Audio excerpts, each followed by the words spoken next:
Senator Rodante Marcoleta dinalaw ni Vice President Sara Duterte sa PNP-GH.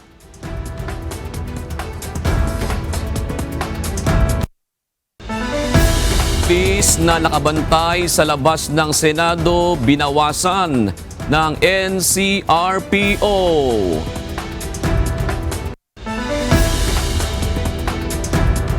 Testigo at ebidensya laban kay VP Duterte sa article na matinding pagbabanta ilalahad na ngayong araw.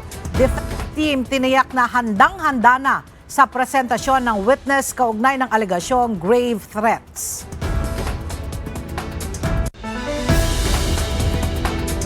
Department of National Defense kinundin na ang ballistic missile test ng China.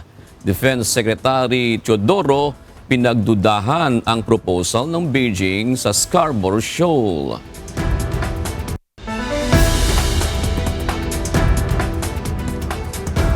₱163 rollback sa kada 11 kilo na LPG tank ipatutupad ngayong Hulyo.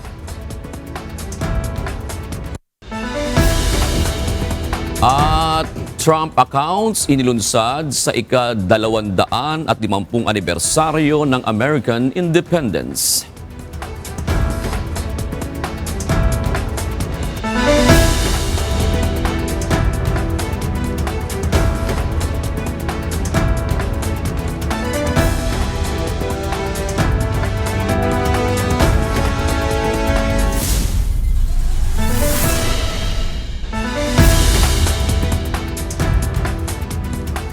Magandang tanghali mga kasangbahay. Ngayon po ay araw ng Martes, July 7, 2026. Tayo po ay sabayang napapakinggan sa Radyo La Verdad 1350, ang UNTV Radio. At una sa mga balita ngayong tanghali.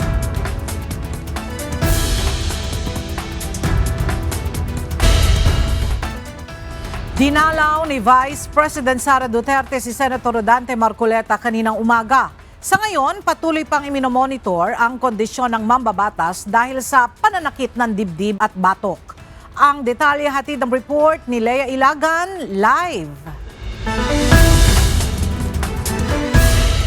Lea, anong oras dumalaw si VP Sara kay Senator Marcoleta? Magandang tanghali sa iyo, Ella. Alas 7:30 ng umaga kanina nang dumating sa PNP General Hospital itong si Vice President Sara Duterte para dalawin si Senator Rodante Marcoleta. Isang oras lamang nagtagal ang pangalawang Pangulo at umalis din ito bandang alas 8:30 ng umaga. Ayon naman kay PNP-GH Internal Medicine Department Chief Lieutenant Colonel Benali Bayani na isa ring nephrologist nasa maayos namang kondisyon si Senator Marcoleta, maliban na lamang sa idinadaing na pananakit ng dibdib at batok. Fluctuating din aniya ang blood pressure nito na nagre-range sa 130 to 140 over 80 to 100. Continuous po ang BP monitoring namin sa kanya ngayon. Sa ngayon po, fluctuating po ang BP niya for now. Siyempre, considering po yung age niya and the comorbidities po niya. Known hypertensive po kasi si Senator Marcoleta. So, kailangan po nating i-monitor yung kanyang blood pressure sa ngayon. Mayroon din anayang maintenance medicine na iniinom si Senator Marcoleta para sa hypertension at prostate.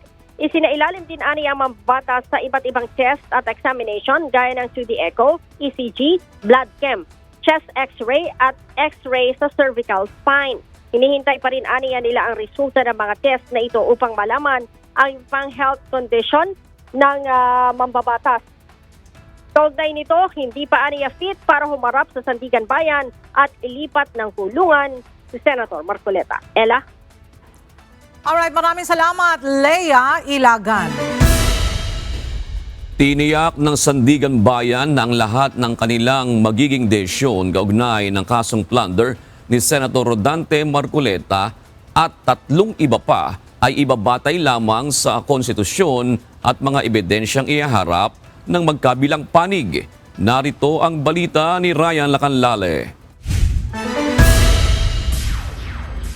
Nagsalita sa publiko sa pambihirang pagkakataon si Associate Justice Carl Miranda ng 3rd Division ng Sandigan Bayan upang linawin ang paninindigan ng hukuman sa gitna ng matinding interes ng publiko sa kasong plunder na kinakaharap nila Senator Rodante Marcoleta, dating kongresista na si Mike Defensor at dalawa pang kapwa nila mga akusado.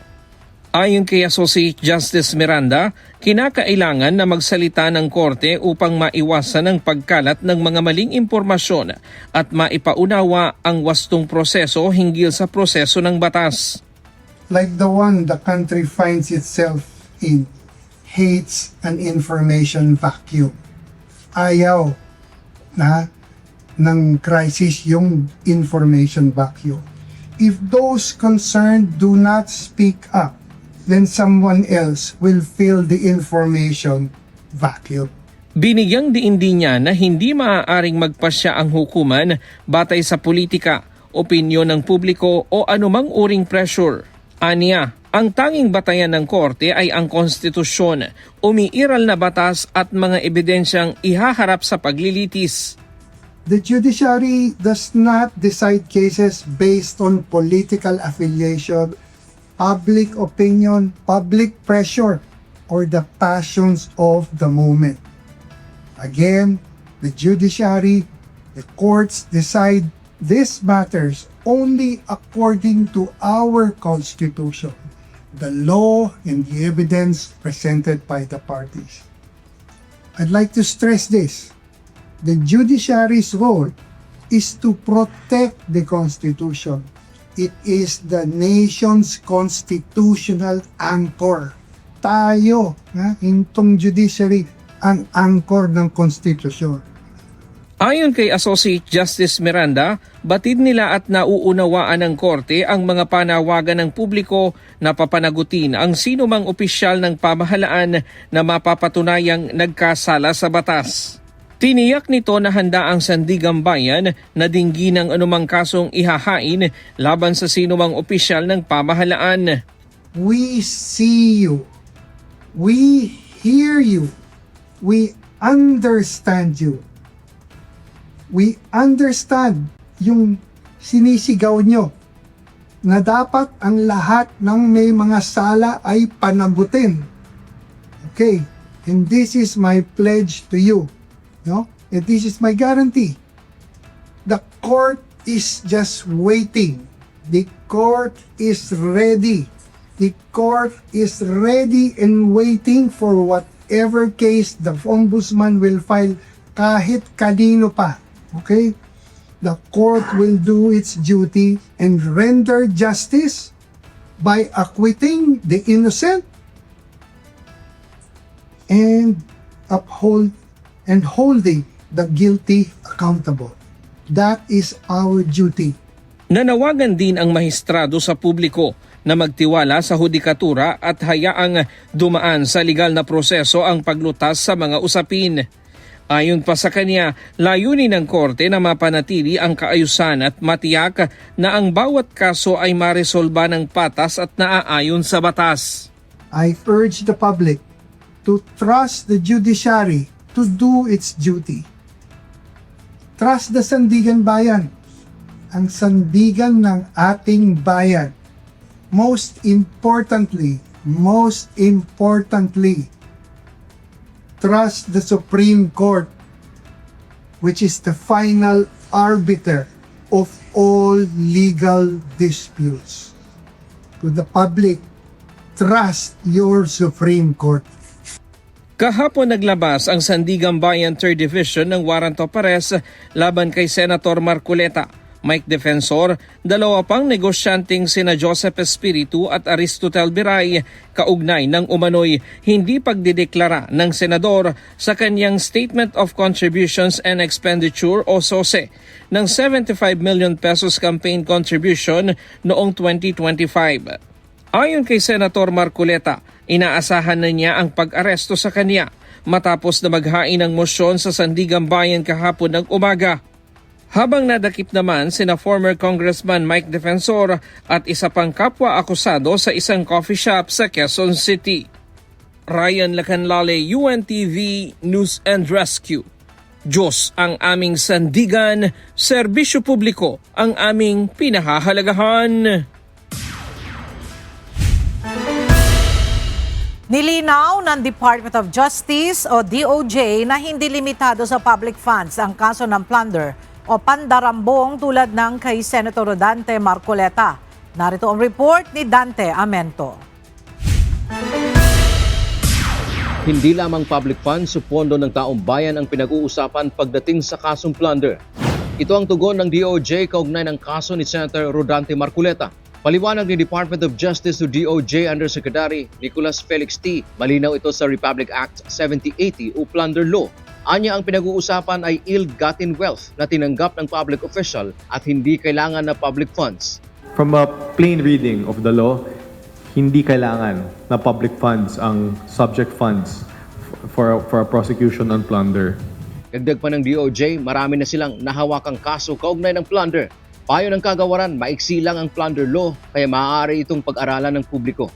Samantala, nasa Sandigan Bayan ang desisyon kung kusa bang sumuko o uniresto si Senator Rodante Marcoleta kahapon. Ipaubayin na lang din natin sa korte kung ano ba talaga ang tingin ng korte sa nangyari. Was it an arrest or was it a voluntary surrender? Kung totoong sumuko siya, magagamit ng mitigating circumstance o dahilan para mapababa ang parusa kapag may hatol na ang hukuman. Significance, is sa malaking significance na lang ng difference between arrest or voluntary surrender is for purposes of mitigating circumstances.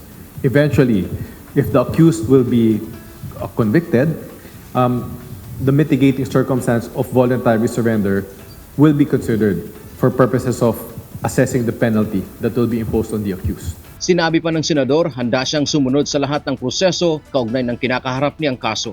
Kaya lang kailangan dumaan sa proseso. At nauna, na nag-determine na nga yung probable cause, kaya nag-issue na po sila ng warrant of arrest. Pagpunta ko rito, inaasahan ko na lahat ng mga prosesong gagawin ng korte. Kagaya ng sinabi ko sa inyo, ako ay hindi magtatago, haharapin ko ang batas, ang asunto, sang-ayon sa pagkakaintindi ko sa mga batas natin. Dante Amento, UNTV, News and Rescue. Diyos ang aming sandigan, serbisyo publiko ang aming pinahahalagahan. Naaresto na ng mga tauhan ng Criminal Investigation and Detection Group o PNP-CIDG ang isa pang akusado sa kasong plunder laban kay Senador Rodante Marcoleta na si Aristotel Viray. Nauna nang napasailalim sa kustodiya ng Philippine National Police si Senador Marcoleta matapos itong magtungo sa Sandigan Bayan para maghain ng mosyon upang ipagpaliban ang pag-aresto sa kanya. Ngunit hindi ito pinagbigyan ng Sandigan Bayan dahil nauna nang naipalabas ang warrant of arrest laban sa senador matapos makitaan ng probable cause ng Anti-Graft Court. Naaresto na rin ang dating kongresistang si Mike Defensor at negosyanteng si Joseph Espiritu na kapwa niya kasama sa kaso.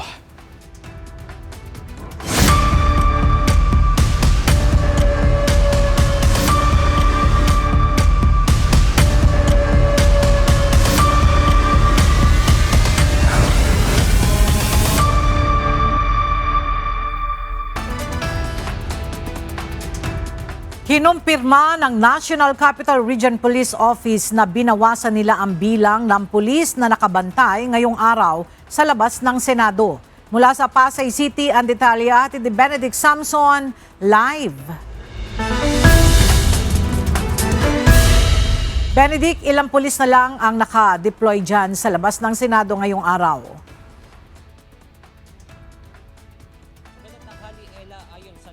Capital Region Police Office, nasa 3,000 mga pulis na lang yung nakadeploy ngayong araw dito sa labas ng Senado. Ibinaba na ng NCRPO ang bilang ng mga pulis na nakabantay sa labas ng Senado dahil sa hindi na rin nila masyado ang inaasahang kilos protesta na gaganapin ngayong araw. Sa panayam kahapon kay NCRPO Chief Police Major General Anthony Aberin, sinabi nito na patuloy ang kanilang ginagawang assessments maging sa labas ng Senado at sa loob at sa mga lalahok sa rally. At dahil ang Senado ang nagsisilbing impeachment court para litisin ang pangalawang Pangulo, mahigpit pa rin ang ipinatutupad na seguridad ng PNP at maging ng Office of the Sergeant at Arms sa Senate premises. Lahat ng mga sasakyang papasok sa Senado ay kinakailangang dumaan sa masusing inspeksyon at nararapat na may ipresentang QR code ang bawat sakay nito. Kanina ay may namataan din tayo ng mga tauhan ng Vice President Security and Protection Group na papasok sa loob ng Senado. Ngunit tikom naman ang kanilang bibig nang tanungin kung ano ang layon ng kanilang pagpunta sa Senado ngayong araw. Ela, sa mga oras na ito ay may namamataan na rin tayo ngayon na mga taga-suporta. Unti-unti na nga nagtitipon din dito yung mga taga-suporta ni Vice President Sara Duterte. Yan muna ang ating update mula rito sa Pasay City. Balik sa inyo dyan, Ella. Maraming salamat, Benedict Samson. Nagbabala ang Philippine National Police sa mga magpapakalat ng maling impormasyon online ugnay ng impeachment trial kay Vice President Sara Duterte. Ayon kay PNP Chief General Jose Melencio Nartates Jr., kabilang dito ang mga makapangihikayat ng gulo o makagugulo sa democratic institutions at direktang banta sa kaligtasan ng publiko. Ugnay nito, inatasan niya ang PNP Anti-Cybercrime Group o PNP-ACG, intelligence units at lahat ng police regional offices na palakasin ang monitoring online.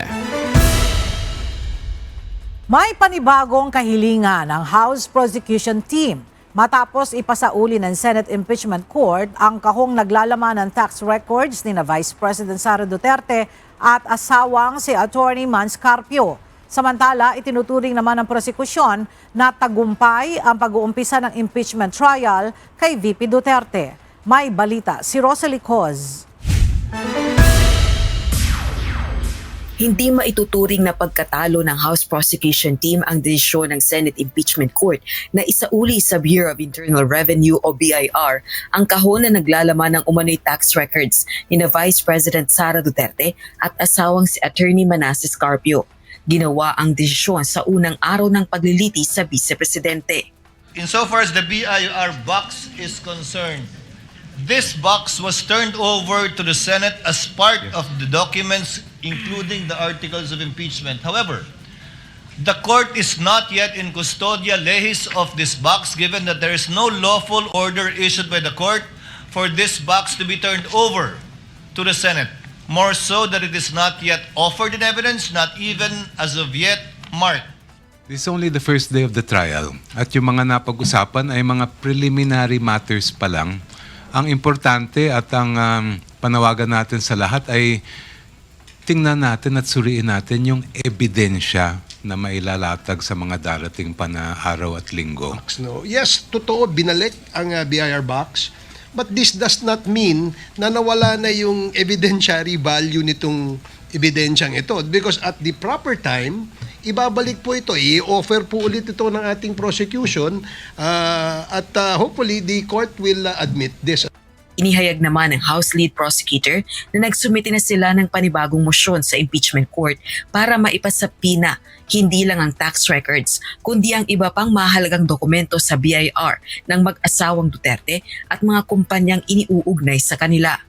About the BIR box, we likewise understand the position of the impeachment court. Nevertheless, we filed a new request for issuance of subpoena, and that pertains to an expanded list of documents of the BIR, not only the ITR, which we believe are contained in the documents because that sealed BIR box was submitted to us in the HREP because of our issuance of subpoena of income tax returns, no? Samantala, itinuturing naman ng prosekusyon na tagumpay ang pag-uumpisa ng impeachment trial kay VP Duterte. Ito ay dahil sa wakas, mailalatag na ang mga ebidensya at testigo kaugnay ng matitinding aligasyon laban sa pangalawang Pangulo. As a matter of fact, we are very much happy because impeachment is happening now. The impeachment trial is happening now. That is the most important part of what happened. We were able to witness na nangyayari na kung ano ang mandato ng Constitution. And we claim that as a victory for the prosecution because the trial is happening already. Para sa araw na ito, pangungunahan naman ni House Prosecution Panel Member at Iloilo Representative Lawrence Defensor ang pagpresenta ng mga ebidensya at testigo laban kay VP Duterte sa article of impeachment na grave threats at inciting to sedition. Rosalie Coz, UNTV News and Rescue. Diyos ang aming sandigan, serbisyo publiko ang aming pinahahalagahan. Sisimulan ng talakayin ang unang article of impeachment laban kay Vice President Sara Duterte. Ayon sa tagapagsalita ng Senate Impeachment Court na si Atty. Reggie Tonggol, inaasahang magiging madali lamang itong matalakay. Mula sa Senado, may detalye si Jed Neresina live. Jed, paano ito nasabi ni Atty. Reggie Tonggol?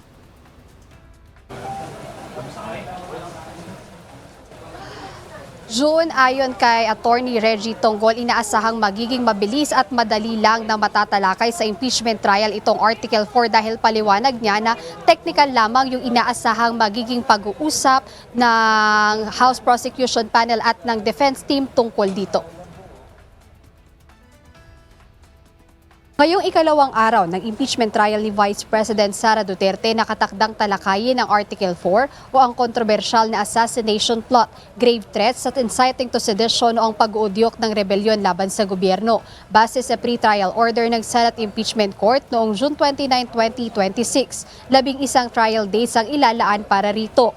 Ayon sa tagapagsalita ng Senate Impeachment Court na si Attorney Reggie Tonggol, technical na aspeto ang inaasahang mapag-uusapan o mapagdedebatehan sa korte mamaya. Paliwanag niya na National Bureau of Investigation ang magpapakita ng mga ebidensya para tukuyin at i-authenticate ang video ng Vice Presidente kung saan sinabi nitong may kinuha siyang papatay kina Pangulong Ferdinand Marcos Jr., First Lady Liza Araneta Marcos at dating House Speaker Martin Romualdez kapag may nangyaring masama sa kanya.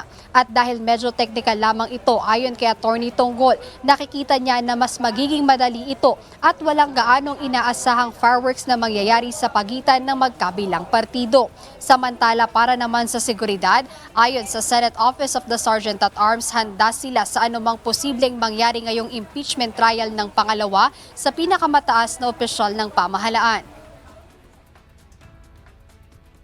Well, every day we expect her to come because she's on trial. So any day she might come and the Senate is ready to accept her.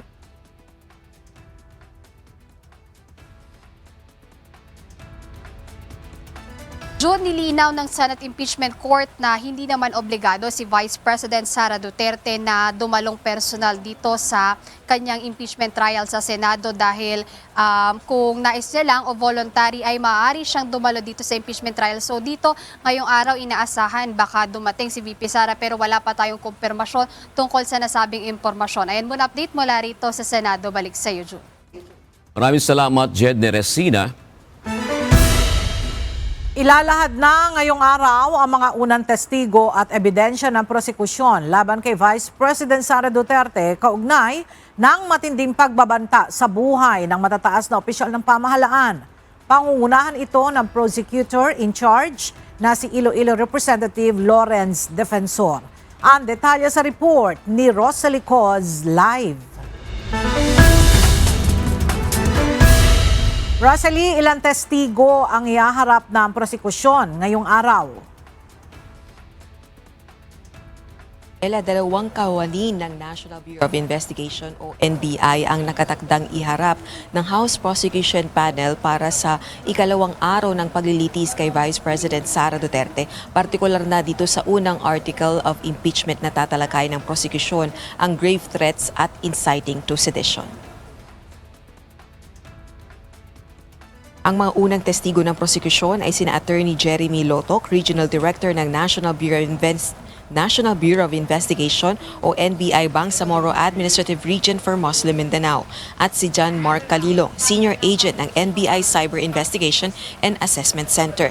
Inaasahang ang kanilang testimonya ay may kaugnayan sa ginawa nilang investigasyon sa video ng press conference ni VP Duterte noong November 2024. Sa naturang press conference, ginawa umano ni Vice President Duterte ang matinding pagbabanta laban sa buhay ni na Pangulong Ferdinand Marcos Jr., First Lady Lisa Araneta Marcos at dating House Speaker late Representative Martin Romualdez. Ella, mangunguna nga sa presentasyon ng mga ebidensya at testigo dito sa unang article of impeachment na tatalakay na yung lead o ang prosecutor in charge na si Iloilo Representative Lawrence Defensor. Sa mga oras na ito, wala pa tayong nakikita na miyembro ng House Prosecution Panel o Council ng mga prosecutor ng House of Representatives na nandito sa Senado. Mamayang 2:00 muli ng hapon ang papapatuloy ng impeachment trial kay VP Duterte. Balik sa iyo, Ella. Maraming salamat, Rosalie Coz. Sa pangalawang araw ng impeachment trial ni Vice President Sara Duterte, namataan ang grupo ng security ni Vice President Sara Duterte. Inaasahan ngayong araw din magpepresenta na ng witness ang prosekusyon. Ang detalye sa report ni Ivan Alvarez live. Evan, darating ba si VP Sara sa Senado ngayong araw? June, wala pang kumpirmasyon kung pupunta ngayong araw si Vice President Sara Duterte at hindi pa natin nakikita mismo si Vice President Sara Duterte dito sa Senate premises. Pero ayon sa Senate Sergeant at Arms, araw-araw ay naghahanda sila sa posibleng pagdating ng pangalawang Pangulo lalo na at umuusad na ang kanyang impeachment trial. Pasado 10:00 ng umaga nang mamataan ang mga tauhan mula sa Vice Presidential Security and Protection Group o VPSG sa loob ng Senado. Bunsod ng pagdating ng mga security ng bise, inaasahang baka magpunta ang mismong pangalawang Pangulo sa Senado. Kaparehong araw kung kailan isasagawa ang Day 2 ng kanyang impeachment trial. Tikom naman ang bibig ng mga miyembro ng VPSG kung ano ang layunin ng kanilang pagpunta. Ayon kay Senate Sergeant at Arms Alfred Corpus, wala pang koordinasyon mula sa Office of the Vice President kung dadating si VP Duterte. Ngunit ayon sa OSAA, may sarili itong designated holding area kapag pumunta rito, hiwalay mula sa defense team. Siya nagpasabi na today, we're expecting her. Well, every day we expect her to come because she's on trial. So any day she might come and the Senate, the OSAA is ready to accept her. Today, well, meron silang mga pasabi pero we don't know if she's come. Pasabi, sir. Hindi rin kinumpirma ng OSAA kung pwede bang tanggapin ng sinumang senator judge ang bise oras na dumating dito. Samantala, matapos ang unang araw ng trial kahapon, kumpiyansa ang kampo ni Vice President Sara Duterte na harapin ang dalawang testigong ihaharap ng prosekusyon mula sa National Bureau of Investigation na sina Attorney Jeremy Lotoc, Regional Director ng NBI, at si John Mark Calilo, Senior NBI Agent, para ito sa ika-4 na Article of Impeachment na grave threats at inciting to sedition na uunahing talakayin sa paglilitis. May kaugnayan ito sa mga banta sa buhay ng matataas na opisyal ng gobyerno at acts of destabilization. Kabilang dito ang naging bahayag ng Vice Presidente na kumuha na umano siya ng assassin upang patayin ng Pangulo, ang First Lady at ang dating House Speaker ng Kamara kung siya ay mapapatay. Itinuturing din itong inciting to sedition dahil sa pagtatangkang pahinain ang tiwala ng publiko sa gobyerno. Ngunit ayon kay Attorney Michael Powa kahapon, handa na ang abogado nilang mag-cross-examine sa mga testigo. Samantala, una nang iginiit ng kampo ni VP Sara sa kanyang naunang reply sa Articles of Impeachment na wala siyang hinikayat na mag-alsa laban sa pamahalaan. Wala ring ebidensyang nagpapatunay na nagbanta siya laban sa matataas na opisyal at wala rin umanong kontrata o kasunduan na magpapatunay na mayroon siyang kinuhang assassin o papatay sa mga ito. Tanging freedom of expression o kalayaan sa pagpapahayag lamang umano ang binitawang pahayag ng pangalawang Pangulo laban kay President Ferdinand Marcos Jr., First Lady at dating House Speaker.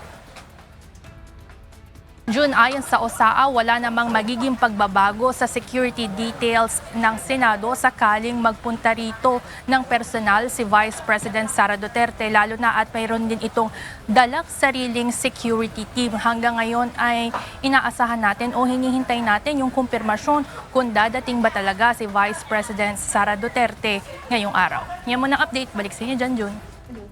Maraming salamat, Evan Alvarez. Hindi kailangan ang pisikal na presensya ni Vice President Sara Duterte sa isinasagawang paglilitis sa impeachment laban sa kanya.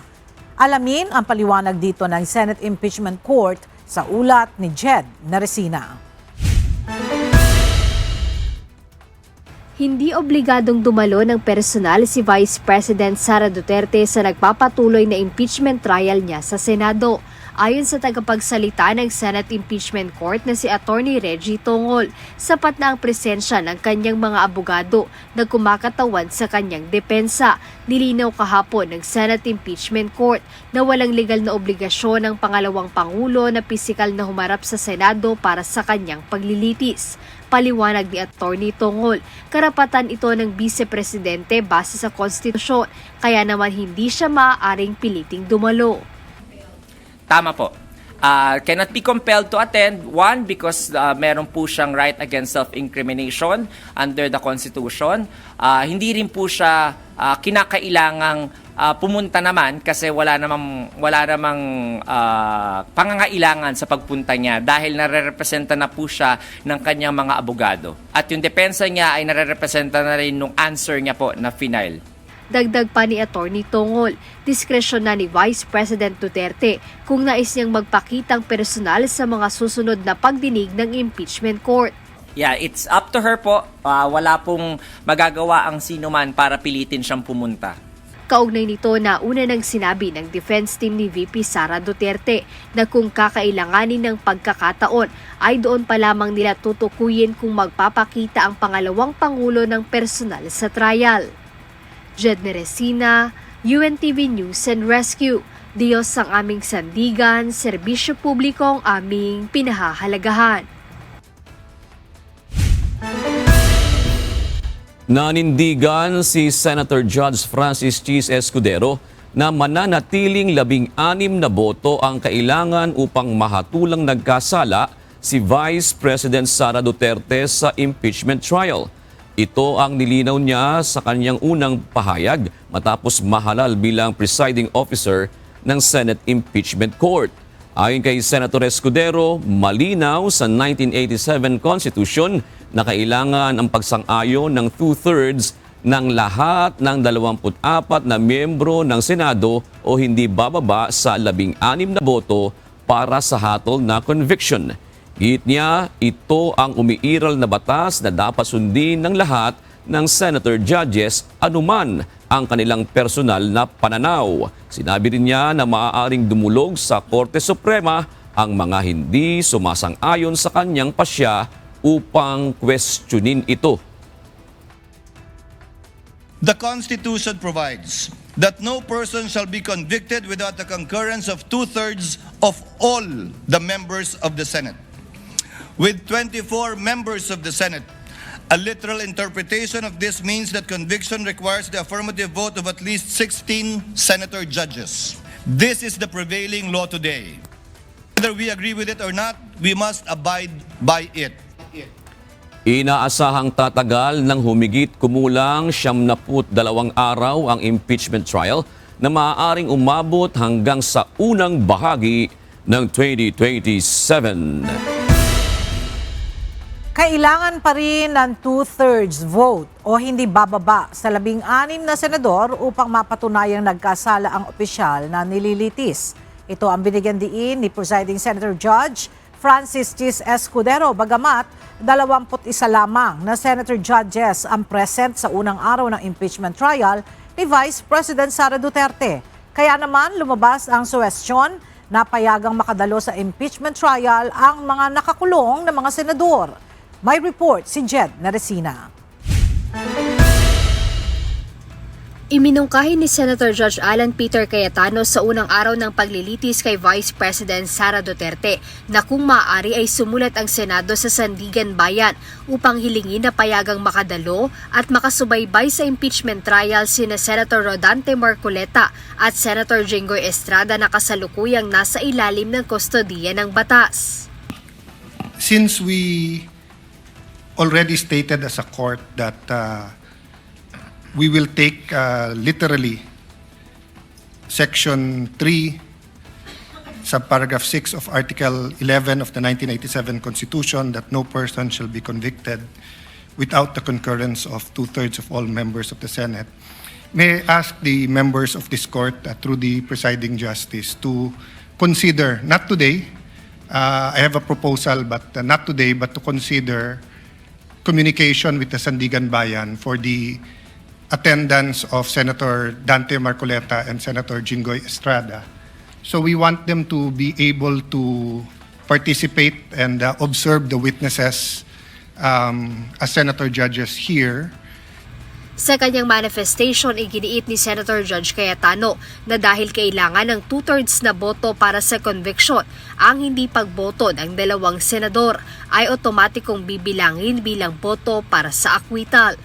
So I'd like to formally ask, Mr. President, that this court consider that. I will submit whether you'd rather have a caucus or a in-camera discussion, or if you want us all to submit our legal opinion. I wouldn't also mind the prosecution and defense weighing in, but considering that if they do not attend and they are here, sorry, Mr. President, considering that if they do not attend at all and cannot vote, their vote will be equal to a acquittal. And as we said from the start, we want a fair and we want justice. Sinang-ayunan naman ni Senator Judge Raffy Tulfo ang naging manifestation ng kapwa niya senador. Ayon kay Senator Raffy, mas mainam sana kung mapapayagan ang dalawang senador na makapag-monitor ng impeachment trial kahit sa pamamagitan ng TV monitor. Sa kabila ng mga ito, tiniyak naman ni Presiding Senator Judge Francis Cheese Escudero na kukonsultahin niya ang senator judges ukol sa usaping nabanggit. The Chair notes the comments and requests of Senator Judge Cayetano and will consult the Senator judges regarding this matter and shall coordinate with his office with respect to his requests pertaining to Senators Jinggoy Estrada and Senator Marcoleta, including whether or not we will enlist the comment on and position of the parties to this case. So ordered. Nauna nang ipinaliwanag ni Senator Escudero ang rules on conviction kung saan binigyang diin niya na kailangan ng 2/3 vote o hindi bababa sa 16 na senador para mapatunayang nagkasala ang opisyal na nililitis. Jed Neresina, UNTV News and Rescue. Diyos ang aming sandigan, serbisyo publiko ang aming pinahahalagahan. Nananatiling positibo ang kampo ng depensa ni Vice President Sara Duterte sa unang araw ng impeachment trial kung saan sinabi nilang maayos na nailahad ang kanilang opening statement at normal lamang ang naging pagkatalo ng magkabilang panig.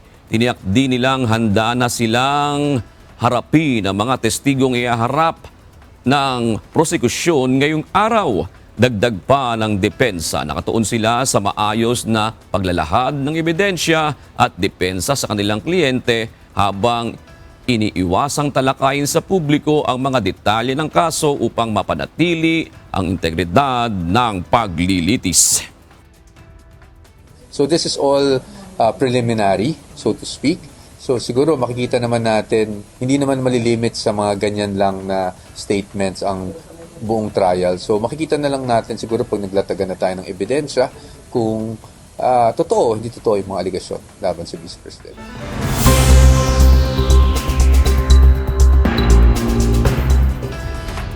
Sa kapapasok na balita, dumating sa Senado si Vice President Sara Duterte ilang oras bago magsimula ang pangalawang araw ng kanyang impeachment trial. Abangan ang kabuang detalye at iba pang mga update sa pagpapatuloy ng special coverage ng UNTV News and Rescue pagkatapos po ng C-News. Samantala, mariing kinindena ng Department of National Defense ang ballistic missile test ng China sa South Pacific na tinawag nitong isang mapanghamong pagpapakita ng kapangyarihang militar.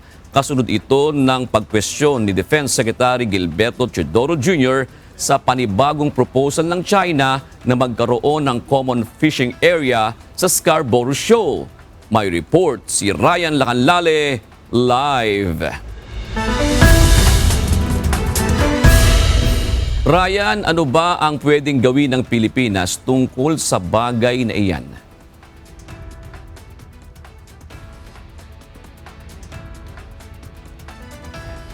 Babalikan po natin ang ulat na yan ni Ryan Lacanlale. Epektibo na ngayong buwan ng Hulyo ang malaking bawas sa presyo ng liquefied petroleum gas o LPG. Batay sa anunsyo ng Department of Energy, umaabot ng halos 163 pesos ang matatapyas sa 11 kilograms ng LPG tank. Ibig sabihin, maglalaro na lang ang presyuhan ng 11 kilograms na LPG mula sa 987 pesos hanggang 1,437 depende sa brand. Ipinatutupad ng fixed monthly adjustment sa presyo ng LPG batay sa contract price na itinatakda ng Saudi Aramco. Nagpatupad ng dagdag sa presyo sa diesel at kerosene ang mga kumpanya ng langis simula ngayong araw ng Martes, July 7.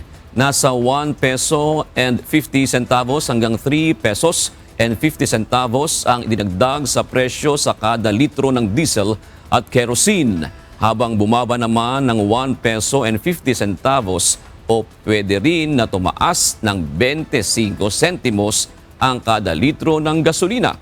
Ayon kay Energy Secretary Sharon Garin, ang average oil price ay bumaba na sa $80 per barrel.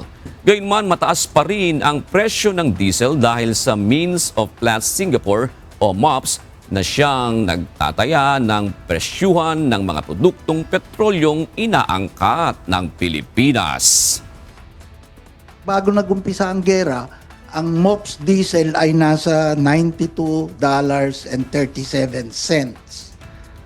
That was the week before February 28. Ngayon, ang nagsara ang MOPS nung Friday ng $114.73 per barrel. So, kahit na yung Dubai crude ay naging pantay na nung pre-war, yung diesel mismo may premium pa rin. Mas mataas pa rin ang benta ng diesel ng $22 per barrel. Bahagyang bumagal ang inflation rate sa buwan ng Hunyo kumpara noong buwan ng Mayo. Batay sa datos ng Philippine Statistics Authority o PSA, nasa 6.4% ang naitalang inflation rate sa bansa kumpara sa 6.8% noong buwan ng Mayo. Gayunman, di hamak na mas mataas pa rin ang inflation rate sa buwan ng Hunyo ngayong taon kumpara sa 1.4% na naitala noong nakaraang taon. Balikan natin ang ulat ni Ryan Lacanlale hinggil sa pagkwestiyon ni Defense Secretary Gilberto Teodoro Jr. sa panibagong proposal ng China na magkaroon ng common fishing area sa Scarborough Shoal. Yes, Ryan. Yun, bagamat wala ito sa loob ng Exclusive Economic Zone ng Pilipinas o EEZ, maaari pa rin ipahayag ng bansa ang ating pagkabahala dahil may epekto ito sa seguridad ng buong rehiyon. Hindi mananahimik ani Teodoro ang Pilipinas sa mga ganitong hakbang ng China, lalo na kung makaka-epekto ito sa kapayapaan at katatagan ng Indo-Pacific.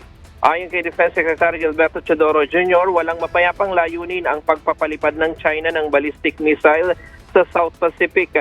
Anya, isa lamang ito sa mga hakbang ng Beijing upang takutin at bigyan ng babala ang mga bansang tumututol sa pagpapalawak nito ng control sa mga pinag-aagawang karagatan. Nanawagan din ang Department of National Defense sa China na itigil ang mga gawang nagdudulot ng takot at tensyon sa rehiyon. Samantala, hindi rin naniniwala si Teodoro sa panukala ng Chinese Ambassador na magkaroon ng common fishing area sa Scarborough Shoal. Ayon sa kanya, matagal nang kinikilala sa 2016 Arbitral Award ang karapatan ng mga Pilipinong mangingisda sa loob ng Exclusive Economic Zone o EEZ ng Pilipinas. Kaya para sa kanya, hindi na kailangan ng bagong proposal mula sa China para kilalanin ang karapatang ito.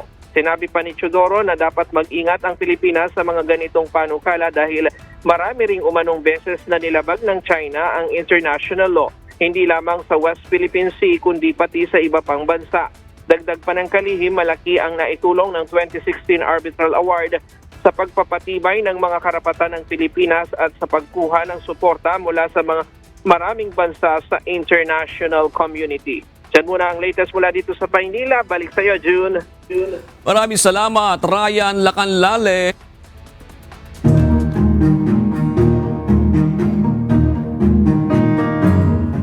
Balik na sa normal ang klase sa San Jose National High School sa Tacloban City kahapon, July 6, matapos ang malagim na insidente ng pamamaril na nangyari noong June 22. Nakadeploy at mahigpit na nagbabantay sa paligid ng paaralan ang mga pulis. Ang lahat ng pumapasok sa loob ng eskwelahan ay dumadaan sa metal detector upang masiguro na wala silang dala na anumang ipinagbabawal na bagay gaya ng patalim o baril. Samantala, isinailalim naman sa renovation ang eskwelahan at nagpintura sa mga classroom habang nagdadagdag rin ng mga CCTV at nagpaskil ng mga emergency contact numbers sa mga classroom. So makikita ninyo meron ng repainting ang ating mga classrooms because that's part of parang hindi nila mabalik yung alaala ng mga nangyari noong June 22.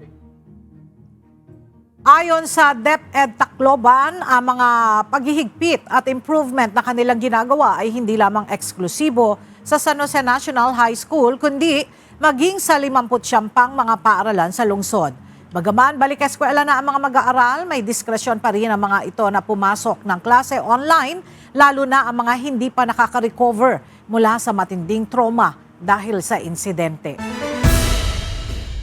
Posibleng maapektuhan ang tinatayang 20,000 ektarya ng palayan sa ilalim ng Magat Irrigation System dahil sa patuloy na mababang water level ng Magat Dam. Kaugnay nito, naghahanda na ang National Irrigation Administration o NIA ng mga hakbang upang matulungan ang mga magsasaka sakaling magpatuloy ang kakulangan sa supply ng tubig. Alamin natin ang detalye mula kay Grace Doctolero, live. Grace, paano tutugunan ng NIA ang posibleng epekto ng mababang water level sa Magat Dam sa mga magsasaka? Yes, June, nakahanda ang National Irrigation Administration o NIA na magpatupad ng iba't ibang interbensyon para sa mga magsasakang maaaring maapektuhan ng kakulangan ng patubig habang patuloy na minomonitor ang sitwasyon sa Magat Dam. Ayon kay Eduardo Eddie Guillen, Administrator ng National Irrigation Administration, nasa 20 hanggang 25% ng tinatayang 70,000 ektaryang sinasaklaw ng Magat Irrigation System ang maaaring hindi mapatubigan kung mananatiling mababa ang water level ng dam. Irrigated area lang namin San Nueva Ecija so far. Yung target area namin na 140,000 ay kaya mapatubigan naman, ano? Pero diyan sa may Magat area, yan yung merong critical dahil mababa na yung ating level. So siguro ang affected diyan around 20,000 hectares sa may Magat area o out of the 90,000. Nakikipag-ugnayan na rin ang NIA sa Department of Agriculture upang hikayatin ang mga magsasaka na magtanim muna ng mga high-value crops na mas kaunti ang pangailangan sa tubig tulad ng munggo at mani habang hindi pa nagiging sapat ang supply ng patubig. Pinag-aaralan din ng ahensya ang pagbibigay ng water pumps at fuel assistance, gayon din ang paggamit ng ilang pondo para sa mas maagang pagkukumpuni ng mga irrigation canals at paglalagay ng solar pump irrigation systems. So ang decision namin, tulungan sila through pump, yung water pump, yung fuel. Tinitignan namin kung pwede kaming kumuha ng pondo namin sa aming operation and maintenance at itulong sa kanilang fuel. So anyway, again, multi-agency na task ito. So tumutulong ang DA, tumutulong din ang DSWD, tumutulong din ang DOLE.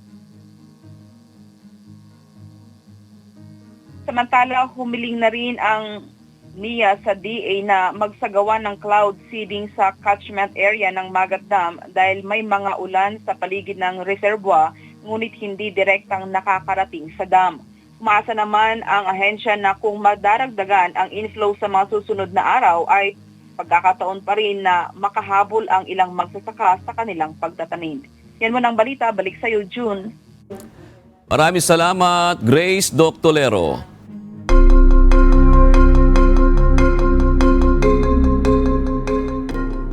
Matapos ang isang makabuluhang weekend celebration ng 250th US Independence Day anniversary, opisyal nang inilunsad ang tinaguriang Trump accounts. Bawat batang Amerikano na ipapanganak mula Enero 1, 2025 hanggang December 31, 2028 ay bibigyan ng $1,000 Trump account. Layunin nitong bigyan ng stake ang bawat bata sa kinabukasan ng kanilang bansa. Mayroon itong simpleng app na magpapadali sa mga magulang na ihanda ang kinabukasan ng kanilang mga anak. Ang polisiya ay idinisenyo upang makinabang ang mga masisipag na pamilyang Amerikano. So after a truly historic weekend celebrating the 250th anniversary of America, today we're thrilled to officially launch the Trump accounts. Well, we'll do it another time. When I heard that, I said, no, we won't. We're not doing it another time. We're doing it on the 4th of July. Kaugnay nito, inanunsyo naman ang founder ng Dell Technologies na si Michael Dell ang bagong programa para sa kabataan. Ito ang $1,000 investment para sa bawat bagong silang na Amerikano sa pinakamalalaki na kumpanya ng Amerika.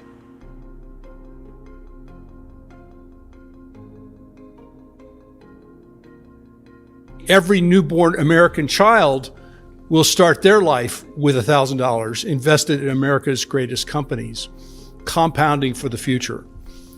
But Susan and I didn't want the children that were born just before to be completely left out.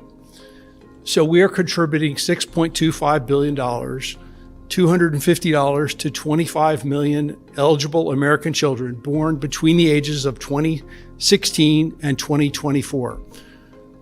Invested in America's greatest companies.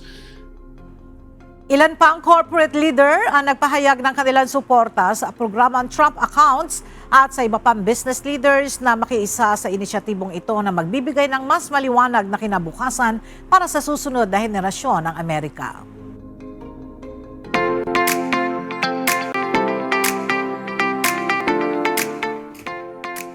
Umabot na sa 16 million subscribers ang YouTube channel ng Wish 1075. Ito'y dahil sa patuloy na pagsuporta niyo mga wisher sa ating pambansang Wish Bus at exclusive performances ng ating mga local artists sa loob ng higit isang dekada mula noong 2014. Wishers, keep on subscribing. Keep on wishing.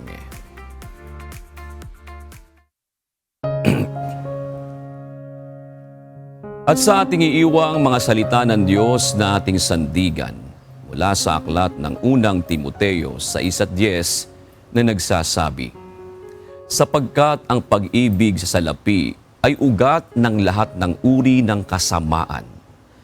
Nasa pagnanasa ng iba ay nangasinsay sa pananampalataya at tinuhog ang kanilang sarili ng maraming mga kalumbayan.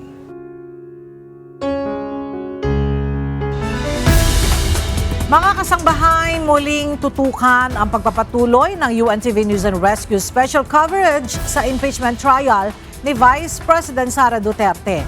Pagkatapos po yan ng UNTVC News. Tumutok sa aming official YouTube channel upang marinig ang bawat testimonya at argumento sa makasaysayang impeachment trial ng Vice Presidente. Iyan ang mga balitang aming tinutukan at inaksyonan. Dahil sa aming pagbabalita, una ang pagkalinga sa kapwa. UNTV C News, may balita saan mang panig ng daigdig. At dito sa UNTV, Diyos ang aming sandigan, serbisyo publiko ang aming pinahahalagahan. Magandang tanghali po.